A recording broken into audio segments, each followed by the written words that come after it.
ఆది సంఘములో దైవ సేవకులను గమనిస్తే ప్రతి దైవ సేవకుడు పోరాటాలు చేసినటువంటి వ్యక్తి, పోరాటములలో ఉన్న వ్యక్తి, పోరాటాలలో నిమగ్నమైన వ్యక్తి.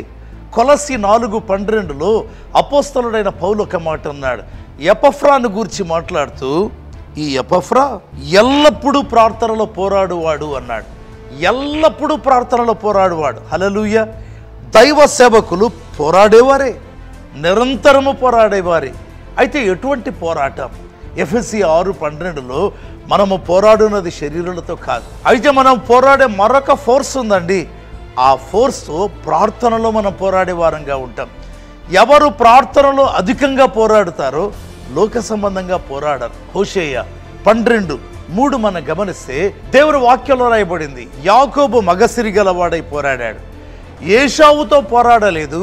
అయితే ప్రార్థనలో దేవునితో పోరాడాడు. దేవునితో పోరాడాడు కాబట్టి ఏశావుతో పోరాడవలసిన పని లేకుండా పోయింది. హల్లెలూయా. ప్రార్థనలో దేవునితో పోరాడేవాడు లోకంలో మనుషులతో పోరాడాడు, అవసరం ఉండదు. అయితే ఆ పోరాటంలో గెలవాలి. ప్రార్థన పోరాటంలో మనుషులతో ఆటోమేటిక్గా గెలుస్తాం. అందుకే దేవుడు యాకోబుతో అన్నాడు, నీవు దేవునితోనూ మనుషులతోనూ పోరాడి గెలిచితివి, ఇక మీదట నీ పేరు ఇశ్రాయేలే కానీ యాకోబు కాదు అన్నాడు. మనము దేవునితో పోరాడి మనుషులను గెలుద్దాం, దేవుని గెలుద్దాం. హల్లెలూయా. ఇశ్రాయేలుగా ఉందామా? ఆమేన్.